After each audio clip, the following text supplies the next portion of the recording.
વ્યાજખોરો સામે અમરેલી પોલીસની લાલાખ. અમરેલી જિલ્લાના અલગ અલગ તાલુકાઓમાં વ્યાજખોરે પચાવી પાડેલ જમીન પોલીસે ખેડૂતોને પરત અપાવી. ત્યારે લાપાડિયા ગામે વ્યાજખોરોના ભરડામાં આવેલા ખેડૂતે 4 લાખના 12 લાખ ચૂકવ્યા છતાં 9 વીઘા જમીન પચાવી પાડતા અમરેલી પોલીસે કરેલા લાખ. 4 વર્ષ પહેલા કનુભાઈ લુણાગરિયાના દીકરાએ બાબુભાઈ તેરૈયા પાસેથી 3 લાખ વ્યાજ લીધા, જેના 2 વર્ષના અંતે વ્યાજ સહિત 12 લાખ રૂપિયા જેવી તોતિંગર રકમ આપવા જણાવ્યું અને કનુભાઈ તે 12 લાખ રૂપિયા લોન લઈ અને આપી દીધા. વધુ રૂપિયા આપવાની પરિસ્થિતિ નહીં હોવાથી હવે વ્યાજખોરે ફરિયાદોને 7 લાખની કિંમતનો 800 મણ કપાસ પણ બળજબરીપૂર્વક વહેંચી રૂપિયા પચાવી પાડ્યા, તેમજ ખેતીના સાધનો પણ ભંગારમાં વેચી નાખ્યા. આમ 3 લાખના 20 લાખ રૂપિયા પચાવી પાડી હોવા છતાં જમીન ઉપર કબજો કરી ધમકી આપી બાનાખત કરાવી લીધા. અંતે અમરેલી એસપી સંજય ખરાતને સમગ્ર હકીકત જણાવતા તાલુકા પીઆઈ ઓમદેવસિંહ જાડેજા અને સમગ્ર પોલીસ ટીમ દ્વારા 3 દિવસમાં પીડિત ખેડૂત કનુભાઈ લુણાગરિયાની 9 વીઘા જમીન પરત અપાવી, જેને લઈ કનુભાઈ અમરેલી પોલીસનો આભાર વ્યક્ત કર્યો હતો.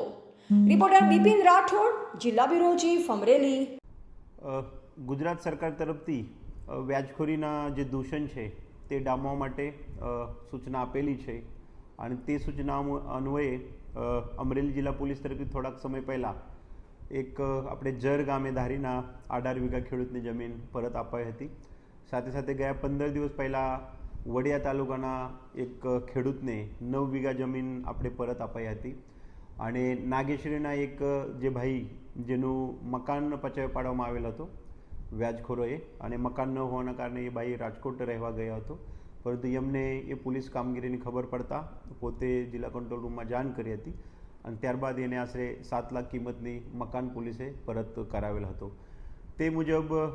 આજરોજ અમરેલી તાલુકા પોલીસ સ્ટેશન હદ વિસ્તારમાં લાપાડિયા ગામની એક વ્યાજખોરીની ફરિયાદ અમારી પાસે ગયા અઠવાડિયામાં આવી હતી, જેમાં સ્ટોરી એ મુજબની છે કે ભોગ બનનારના દીકરાએ આજથી આશરે 4 વર્ષ પહેલાં વ્યાજખોર બાબુભાઈ પરસોત્તમભાઈ તરૈયા પાસેથી 3 લાખ રૂપિયા વ્યાજે લીધા હતા અને આશરે ત્યાંના 2 વર્ષ બાદ એ વ્યાજખોરો જે છે એ અવારનવાર એ જે વ્યાજખોરીના પૈસા છે એ પરત લેવા માટે આ ફેમિલીને ઉપર દબાણ કરતા હતા, જેથી પ્રેશરમાં આવીને આ જે વ્યાજે લેનાર ભોગ બનનારનો દીકરો છે એ અહીંયાથી ઘેરથી ચાલી નીકળી ગયો હતો. પરંતુ વ્યાજખોરે જે છે એ આ કામના હાલના જે ફરિયાદી છે કનુભાઈ જાદવભાઈ લુણાગરિયાને અવારનવાર હેરાન પરેશાન કરતા હતા, જેથી કનુભાઈએ એ જમીન પોતાની બેંક સામે ગીરવી મૂકીને બેંકમાંથી લોન ઉપાડીને આમાંથી 12 લાખ રૂપિયા આ વ્યાજખોરીની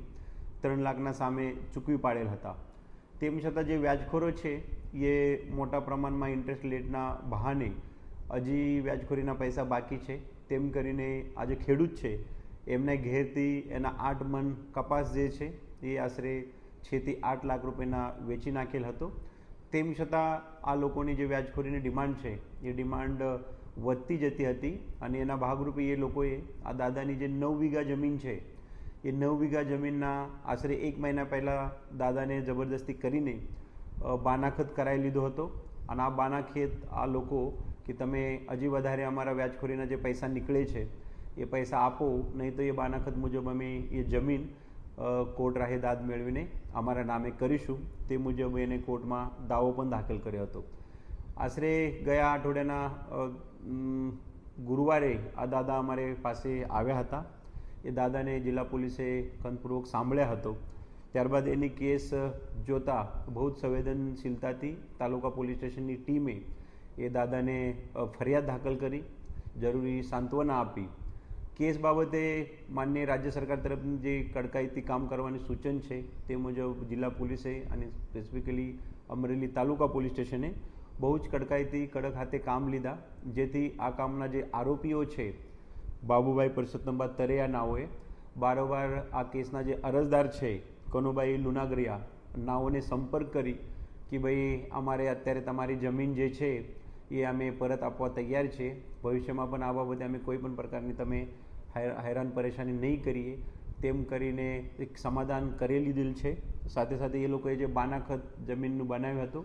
એ બાનાખત પણ રજિસ્ટર ઓફિસમાંથી પરસ્પર સમજૂતીથી કેન્સલ કરેલ છે. કોર્ટ દાવો જે હતો એ દાવો પણ આરોપીએ પરત સમજૂતીથી ખેંચેલ છે. એટલે એક જિલ્લા પોલીસે એક સરસ એવી જે ભોગ બનનાર હતા એની 9 વીઘા જમીન અને છેલ્લા 2 વર્ષથી એ જમીન આરોપી જે છે એ ગુનાના આરોપીએ પોતાના કબજે રાખ્યા હતી અને ભોગ બનનાર જે છે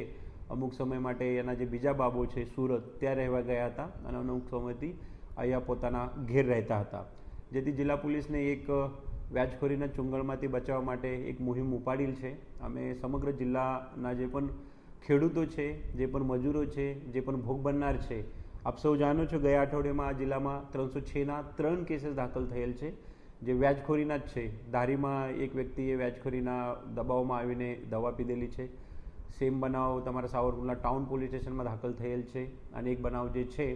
એ વડિયા પોલીસ સ્ટેશનમાં દાખલ થયેલ છે. તો ફરીથી જિલ્લા પોલીસ તરફથી અમે બધાને આહવાન કરીએ છીએ, બધાને વિનંતી કરીએ છીએ કે આવું કોઈ પણ પ્રકારનું આપણા ઉપર પ્રેશર આવતું હોય છે, આપણા ભાઈએ, આપણા પાપાએ, આપણા કોઈ મિત્રએ આ પ્રકારનું વ્યાજખોરી પાસેથી પૈસા લીધેલ હોય અને આ પૈસા ચૂકવી નહીં શકતા હોય, એક અથવા વ્યાજખોરો આ પૈસા પરત લેવા માટે કોઈ પણ પ્રકારની ધાક ધમકી જબરદસ્તી કરતા હોય, તમારું બાનાખત બનાવેલું હોય છે, કોઈ વચોટી આ બાબતે હેરાન પરેશાન કરતા હોય છે, તો તમે નજદીકના પોલીસ સ્ટેશન, અમારા જિલ્લા પોલીસ કંટ્રોલ રૂમ અથવા અમારા સમક્ષ અથવા મીડિયા થકી કોઈ પત્રકાર મિત્રને, કોઈ વકીલને આપ એ બાબત બતાવી શકો છો. અમે જિલ્લા પોલીસ તરીકે એ વ્યાજખોરીનું જે દૂષણ છે એ દૂષણ ડામવા માટે સદૈવ તત્પર છે. સાથે સાથે અમે આ વિસ્તારના લોકોને, નાગરિકોને એ પણ આહવાન કરીએ છીએ કે જ્યારે તમારે પૈસાની જરૂરત હોય ત્યારે અહીંયા જે સંસ્થાત્મક બેંક છે જેના વ્યાજદર એક લિમિટેડ વ્યાજદર રહે છે, વ્યાજદરમાં એ પૈસા પૂરતા પ્રમાણમાં આપે છે, તો આ જે સંસ્થાત્મક સ્ટ્રક્ચર છે એના થકી આપ લોન લેવી જોઈએ. જે માટે પણ આ બાબતે આપને કંઈક જરૂરત રહેતી હોય તો જિલ્લા પ્રશાસન અને સ્પેશિયલ પોલીસ તંત્ર એ બાબતે પણ આપ સૌની મદદ કરશે. Thank you. અત્યારે હું ગામમાં જ રહું છું, પણ મારા છોકરાએ 4 વર્ષ પહેલાં બાબુભાઈ તેરૈયા પાસેથી 3 લાખ રૂપિયા વ્યાજે લીધેલા અને પછી એણે વ્યાજ ચડાવી રૂપિયા 12 લાખ કાઢ્યા. મેં એને 12 લાખ રૂપિયા લોન કરીને આપી દીધેલા, છતાંય એણે ધમકી મારી અને મારી પાસેથી મારી જીવાની જમીન 9 વીઘા એણે બાનાખત કરી લીધેલું અને હાલ એમાં એ ગયા વર્ષે એણે કપાસ વાવેલો અને પછી એણે મારી ઉપર દાવો મૂક્યો કે મને જમીન ખાતે કરી દો. તો મારી જીવાની જમીન મારે કેમ એને ખાતે કરી દેવી? પછી મેં એસપી સાહેબનો સહારો લઈ અને ફરિયાદ કરી અને એસપી સાહેબ અને પીએસઆઈ સાહેબે અને એના સ્ટાફે મારી જમીન 3 દિવસનો મને કબજો સોંપી દીધો અને અત્યારે હું એમાં ખેતી કરું છું અને બધા સ્ટાફનો ખૂબ ખૂબ હું આભાર માનું છું કે મારે 3 દિવસમાં મને જમીન પાછી આપી દીધી.